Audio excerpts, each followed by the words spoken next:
Olá, muito boa noite. Vamos aproveitar o embalo do Jornal Jovem Pan e continuar tratando de notícias, mas de um outro jeito. Eu quero te levar para além do fato. O meu compromisso é te ajudar a ler as entrelinhas do que aconteceu no mundo afora ao longo da semana. Seja muito bem-vindo ao Jovem Pan Internacional. Jovem Pan Internacional. Começamos este programa de estreia com a viagem de Lula a Portugal e a Espanha. O presidente brasileiro voltou com mais de 10 acordos assinados. Só que, por incrível que pareça, os contratos passaram praticamente despercebidos, inclusive para portugueses e espanhóis. A primeira parada de Lula foi Portugal. O presidente foi recebido com honras de Estado na semana de datas importantes para os dois países. Os governos combinaram investimentos e cooperação nas áreas da ciência e da cultura. Tudo isso ficou para segundo plano. Um protesto fora do protocolo chamou muito mais atenção do que os esforços diplomáticos. 10 deputados da extrema-direita portuguesa vaiaram o discurso de Lula. O presidente tentou minimizar, classificou a cena de ridícula. Os integrantes do partido Chega ainda exibiam cartazes onde se lia "Chega de corrupção". Protestos do lado de fora do parlamento português eram esperados. E de fato aconteceram, tanto manifestações de apoio quanto de crítica a Lula. Seu lugar é na prisão! Lula, ladrão, seu lugar é na prisão! Mas uma gritaria dentro da Assembleia por causa da presença de um presidente estrangeiro é bem incomum. Ainda mais porque o evento tinha um caráter de homenagem. Aconteceu no dia em que Portugal celebrava o aniversário da Revolução dos Cravos, que marcou o fim da ditadura. Por isso, todo mundo tinha uma flor na lapela. E para não parecer que a implicância é minha, que sou eu que estou pegando no pé do presidente Lula, vamos dar uma olhada como é que a imprensa portuguesa cobriu a passagem dele por lá. Tá aqui, ó, começo pelo Diário de Notícias. Manifestação do Chega junto ao parlamento português exige Lula na prisão. Outro importantíssimo jornal de Lisboa, o Público, dos ataques à extrema-direita às críticas de Lula, como é que foram os discursos dos deputados. Percebam que a mídia portuguesa basicamente olhou o que estava mais no entorno do que os contratos que ele foi assinar com o presidente Marcelo Rebelo. Tem mais um jornal português. Foi um protesto educado. Aí é claro que os políticos portugueses criaram ali uma espécie de uma cortina de fumaça para afrouxar essa saia justa que ficou com a delegação brasileira em plena Assembleia Portuguesa. Depois, o Lula ainda foi à Espanha. E a mesma coisa, por mais que ele tenha se encontrado com o rei, depois com o primeiro-ministro, o que acontece? A imprensa espanhola também deu mais olho ao que estava em torno do que o que disse o próprio presidente Lula, conforme acordos com a Espanha. Sánchez e Lula se distanciam pelo envio de armas à Ucrânia. E aí, um presidente brasileiro, maior país da América do Sul, vai visitar dois importantes parceiros na Península Ibérica e o assunto Ucrânia passa a ser mais importante do que a própria questão que era para ser tratada lá principalmente. Eu quero ir à Europa conversar com o nosso correspondente internacional, o Luca Bassani, que obviamente acompanhou cada detalhe do que falou a imprensa, da passagem de Lula por Portugal e Espanha. Luca, muito boa noite para você. Conta pra gente, o que reverberou mais da delegação brasileira em Lisboa e Madrid, hein? Boa noite, Marcelo, a todos que nos assistem realmente. A gente vê que a situação do presidente Lula, ela foi uma viagem em duas partes, assim podemos dizer, como uma continuação da primeira viagem que ele fez durante o mês de abril à China e aos Emirados Árabes, onde ele deu várias declarações polêmicas sobre a guerra da Ucrânia, inclusive colocando em equivalência a culpa entre russos e ucranianos pelo conflito que acontece já há cerca de 14 meses no leste europeu.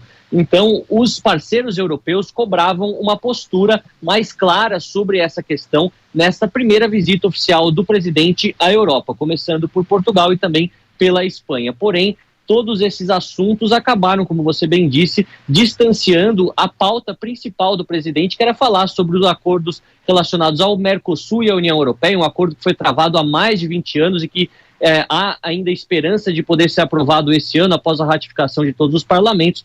Porém, tanto o protesto do partido Chega em uma data muito emblemática para Portugal, né, o 25 de abril de 1974, marcou a Revolução dos Cravos, uma revolução cívico-militar que acabou com o Estado Novo, com a ditadura em Portugal, e desde então vários partidos de esquerda tiveram destaque na política portuguesa, e sendo Lula um presidente de esquerda, muitos esperavam que não houvesse esse tipo de manifestação, como foi realizado pelo partido Chega, esse do espectro aí da direita, alguns classificam até como extrema-direita, liderado pelo André Ventura. A gente vê que isso marcou muito negativamente, chegou até mesmo nos jornais alemães e jornais italianos, e depois a viagem de Lula à Espanha ficou também marcada por essa questão do envio de armas. O Brasil, desde o começo da guerra da Ucrânia, ocupa uma posição de neutralidade, tem sido cobrado não só pelos Estados Unidos, mas pelos parceiros europeus, inclusive o próprio chanceler Olaf Scholz fez esse pedido para o envio de munições quando esteve no Brasil, algo que o presidente negou, e a gente vê que provavelmente,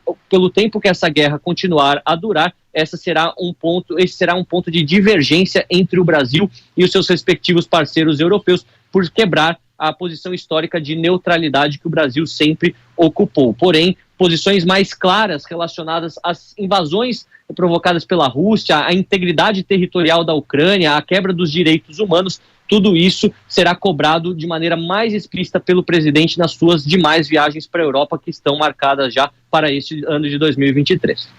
Obrigado pela ajuda, obrigado pela participação, Luca Bassani, diretamente da Europa.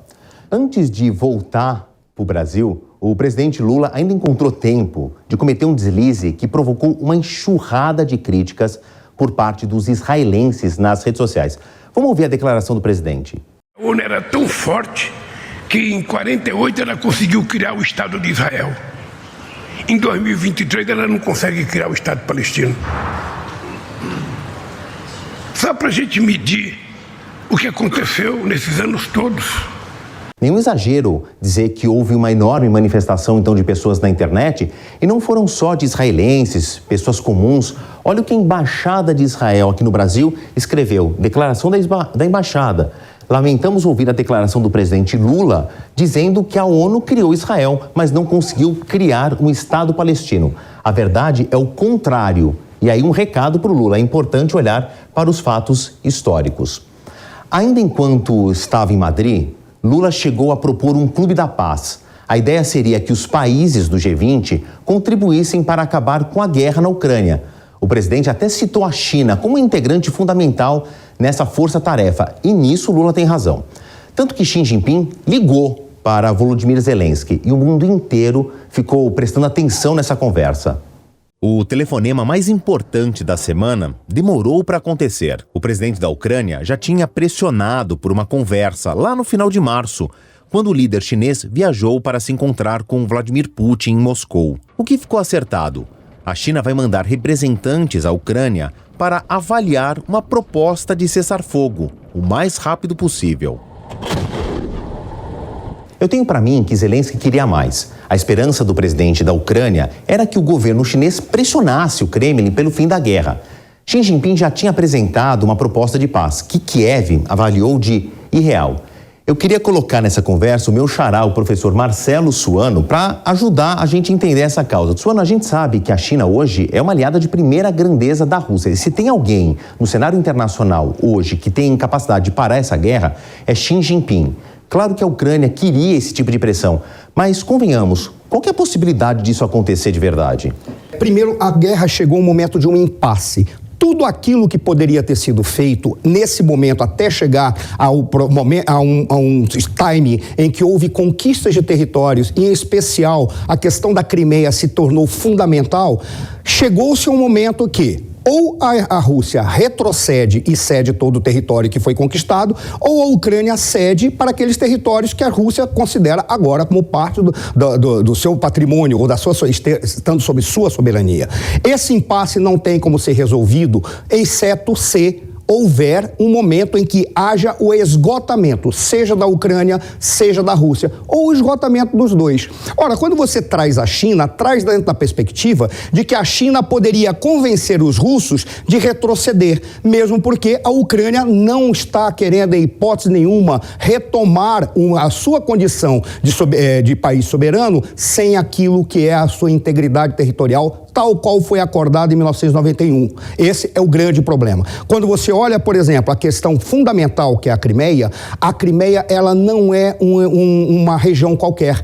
Ela está dentro do raciocínio geoestratégico russo. Por que geoestratégia? É quando você olha o espaço e a posição da perspectiva da segurança nacional. É uma base militar, a base de Sebastopol. Se os russos não mantiverem a base de Sebastopol, eles simplesmente não têm capacidade de ter saída para os mares quentes ali na região, seja do Mar Negro, seja chegar para o Mar Mediterrâneo, e ainda tem a possibilidade de ter alguém entrando no Mar de Azov. Em síntese, a probabilidade de que um simples telefonema ou uma mesa de negociação encerre essa guerra é muito baixa. Muitos outros fatos precisam ser apresentados. Dentre eles, talvez, a possibilidade de ter um estado tampão entre Ucrânia e Rússia. Eu não ficaria assustado se isso viesse a qualquer momento à tona, mas mesmo assim é muito baixa a possibilidade ou a probabilidade de que alguém aposte nessa saída. Professor Marcelo Suano, é com pessoas como o senhor que eu aprendo a descomplicar o embaraçado cenário internacional. Muito obrigado pela sua presença, pela sua participação. Até uma próxima oportunidade, que seja em breve. Pode contar comigo, será uma honra. E você, como todo grande mestre, é sempre gentil, elegante e generoso. Está sendo generoso comigo. Obrigado. De novo, muito obrigado. Até a próxima, Suano. O presidente dos Estados Unidos, o Joe Biden, anunciou a pré-campanha de reeleição para a surpresa de 0 pessoas. Os democratas, eles têm uma espécie de crise de identidade. Biden não tem concorrentes dentro do próprio partido hoje. Ninguém tem força ali para alavancar uma campanha. Provavelmente haverá um movimento de uma ala mais à esquerda exigindo as primárias, mas dificilmente conseguirão mudar o cenário. Eu queria conversar agora com o Diogo Schelp, o nosso analista para assuntos internacionais. Eu já queria abrir aqui essa conversa, além de agradecer a presença do Schelp, eu queria saber se ele concorda comigo. Diogo, boa noite, primeiramente. Vamos supor que Biden seja confirmado como candidato democrata. Ele tem energia, eu vou até usar uma expressão que surgiu na outra campanha, estamina para vencer outra eleição? A insistência do partido em manter o nome de Biden, mesmo com uma popularidade muito baixa, seria o foco dessa crise de identidade? Boa noite, Marcelo. Boa noite a todos. Olha, eu concordo com você. Isso é quase uma unanimidade aí nas análises que são feitas em relação à política americana nesse momento. O que acontece é que essa incapacidade, digamos assim, do Partido Democrata de apresentar opções viáveis para a campanha do ano que vem é o fato de que o adversário mais provável do lado republicano é o ex-presidente Donald Trump. Donald Trump está muito bem colocado nas pesquisas, mesmo com todos os problemas que ele tem enfrentado na justiça. Eu acho que vale a pena lembrar que em 2019, quando Biden era pré-candidato à presidência, ele falou que não pretendia, quer dizer, ele deixou implícito que não pretendia disputar um segundo mandato caso ele vencesse. Ele deixou claro que ele seria uma espécie de presidente de transição, ou seja, para interromper o ciclo dos governos de Trump e para entregar, digamos assim, o governo ou a presidência para uma nova geração de democratas. Tanto que ele escolheu Kamala Harris como vice, e a Kamala Harris já era apresentada ali como uma espécie de sucessora. Os assessores de Biden, inclusive, falavam isso para os jornalistas em off, nos bastidores. Mas a realidade se impôs. Assim como o Donald Trump não desapareceu da política, pelo contrário, continua forte, Kamala Harris não despontou como uma liderança no Partido Democrata. E as outras opções aí que existem no partido também não são fortes. Então, você tem razão, a questão da idade de Biden é muito premente. Biden tem 80 anos, já é o presidente mais velho da história dos Estados Unidos, e já na ocasião, quando ele venceu as eleições contra Trump, a questão da idade já se colocava. E tanto que agora, quando você pergunta, né, os pesquisadores perguntam para os cidadãos americanos se eles gostariam que Biden fosse candidato, e 70% dizem que não. Isso não quer dizer que na hora da eleição, se ele for o candidato, ele não receba muitos votos, mas é uma questão de preferência, porque quando ele disputará a eleição, ele terá 82 anos, né, se ele vencer as eleições do ano que vem. Shelby, muito obrigado pela tua participação aqui. Quero te agradecer, participar aqui conosco desse programa de estreia e até uma próxima oportunidade. Muito obrigado. Até a próxima. Ainda falando de Joe Biden, o presidente americano recebeu o colega da Coreia do Sul. E seguindo o protocolo, houve um jantar de gala para o visitante, que, olhem só, soltou a voz. A long, long time ago, I can still remember how that music used to make me smile. And I knew if I had my chance that I could make those people dance and maybe they'd be happy for a while. O show de Yoon Suk Yeol foi só um detalhe. O assunto principal da reunião, óbvio, foram as novas ameaças da Coreia do Norte. O encontro terminou com os dois países reforçando o acordo conhecido como Declaração de Washington. Nada mais é que um pacto de proteção contra um eventual ataque nuclear da Coreia do Norte. Biden e Suk Yeol foram categóricos depois da reunião no Salão Oval. Seria o fim do regime de Kim Jong-un caso Estados Unidos ou a Coreia do Sul sejam atacados pelo ditador norte-coreano. É claro que quando a gente fala de um encontro de líderes dos Estados Unidos com a Coreia do Sul, a Coreia do Norte aparece ali na mesa de debates. Por isso aqui, olha, eu compilei o que é a estratégia nuclear da Coreia do Norte. O que assusta não só os americanos, os sul-coreanos, como o resto do mundo? São as enormes capacidades que o ditador Kim Jong-un, junto com a herança deixada pelo seu pai e pelo seu avô, de mísseis que são capazes de entregar supostamente armas de destruição em massa. Eu estou falando de uma ogiva nuclear. Fora essa capacidade que a Coreia do Norte já provou de atingir a Coreia do Sul, o Japão, com esses mísseis B, que são de menor alcance, agora também eles já tiveram pelo menos 6 lançamentos bem-sucedidos, 6 testes desses enormes projéteis intercontinentais. Então, teoricamente, eles teriam capacidade de sair daqui da Coreia do Norte e chegar a Nova York, atingindo praticamente todos os estados americanos, sem contar que no meio do caminho está o Alasca, ainda mais perto da Coreia do Norte, tem Guam, que é uma pequena ilha no Pacífico que está sob controle dos Estados Unidos. Agora, tudo isso aqui já era velhas conhecidas de Estados Unidos, do Japão, da Coreia do Sul.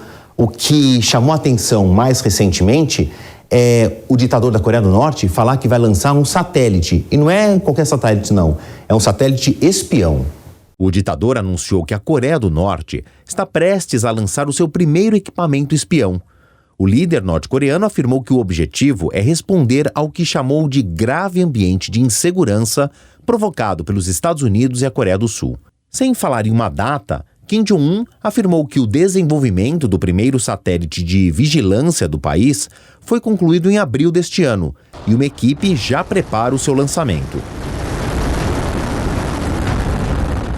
Marcos Vinícius de Freitas, que é professor visitante da China Foreign Affairs University, explica por que esse satélite coloca o sistema de ataque da Coreia do Norte em outro nível de ameaça. Quando ele faz essas movimentações, quando ele lança os mísseis, ele quer demonstrar que tem desenvolvido a tecnologia de entrega, ou seja, o míssil vai estourar e vai atingir o objetivo que ele quer, que os mísseis conseguem atravessar a distância necessária. E agora, o próprio satélite é uma coisa importante nesse processo todo, porque ajuda justamente na geolocalização do próprio míssil.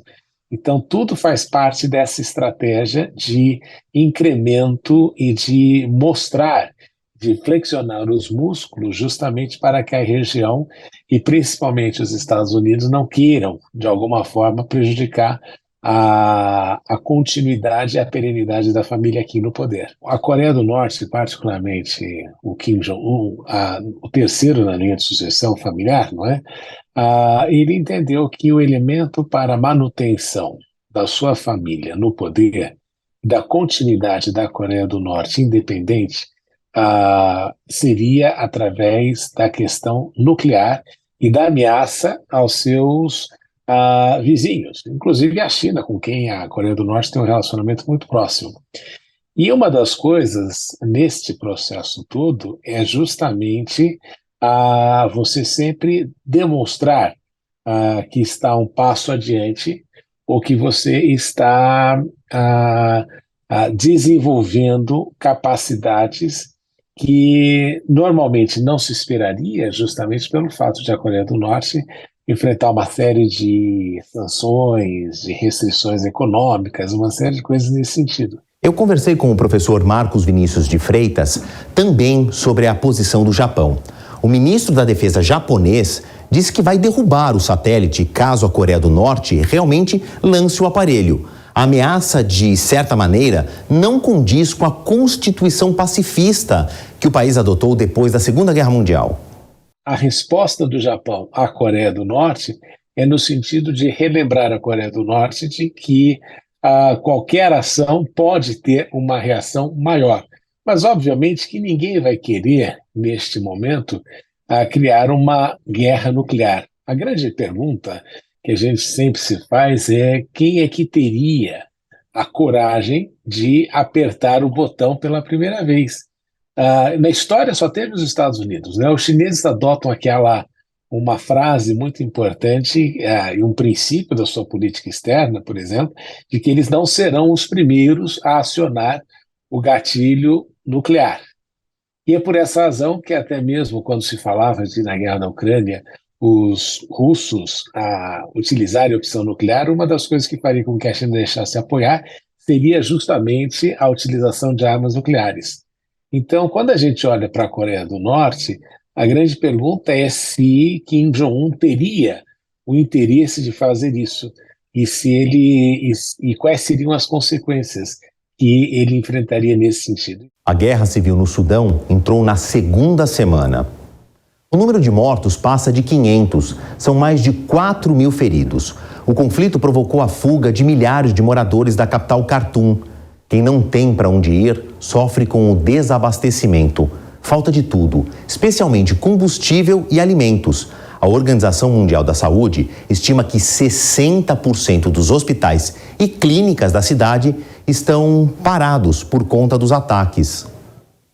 É claro que o Sudão voltou para a pauta do noticiário internacional por conta dessa guerra, mas são décadas de violência. Vem comigo e vamos começar a conhecer o Sudão. É um país enorme no coração do continente africano. E essas décadas de conflito fizeram, por exemplo, em 2011, o país ser dividido ao meio depois de um plebiscito, com a esperança de que essa divisão acalmasse as diferenças tribais, religiosas, as diferenças econômicas, mas nada disso aconteceu.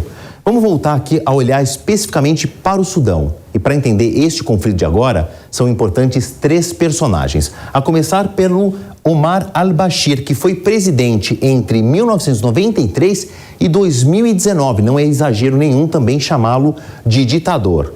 Ele tinha, então, um grande aliado, Abdel Fattah, que é hoje o líder de fato do Sudão. Por quê? Porque Abdel Fattah deu um golpe em Omar al-Bashir e o tirou do governo em 2019. Desde então no poder, só que agora ele foi desafiado por um ex-aliado militar, que é Mohamed Hemedti, que organizou uma milícia de militares desfavoráveis ao atual governo, o atual governo de Abdel Fattah, e declarou uma guerra. Então, nós temos milhares de pessoas da população ali num fogo cruzado entre o presidente que toma o poder em 2019 e essa nova milícia. A gente não tem a menor ideia de como que isso vai acabar, mas pela quantidade do êxodo de pessoas que esse conflito tem provocado, a gente já começa a anteceder que essa história, de novo, não vai acabar nada bem para o Sudão.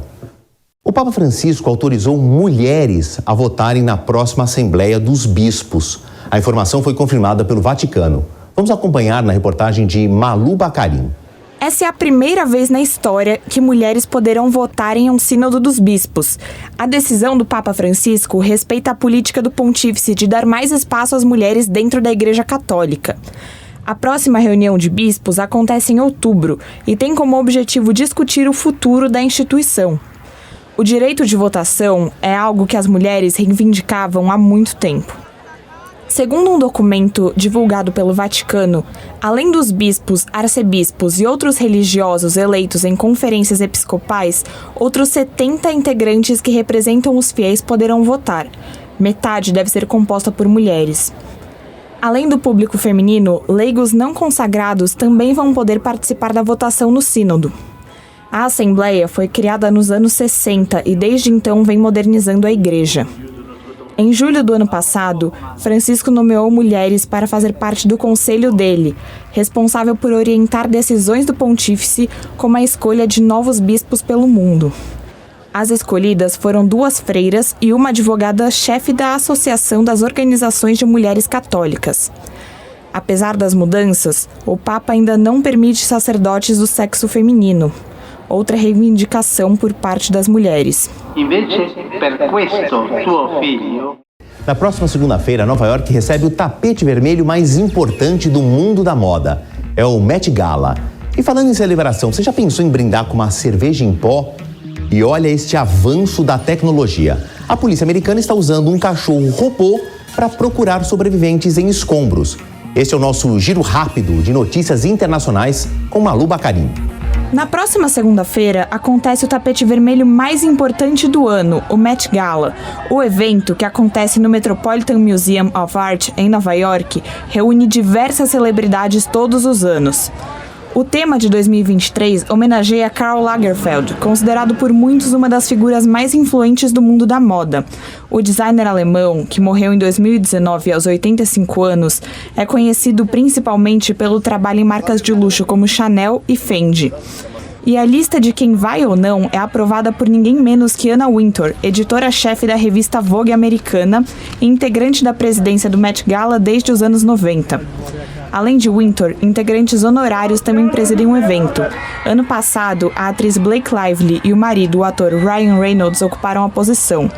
E quem já tem presença confirmada no evento é a própria gata de Lagerfeld, Choupette. O animal é um dos herdeiros do designer. No ano passado, o Met contou com a presença de celebridades como Billie Eilish, Hugh Jackman, Glenn Close e Elon Musk. O Brasil foi representado pela presença de Anitta. Mas o Met Gala de 2022 também foi marcado por polêmicas. A socialite Kim Kardashian usou um vestido de Marilyn Monroe no tapete vermelho, o que gerou diversas críticas. A peça em questão foi usada por Marilyn em 1962, quando ela cantou Feliz Aniversário para o então presidente dos Estados Unidos, John F. Kennedy.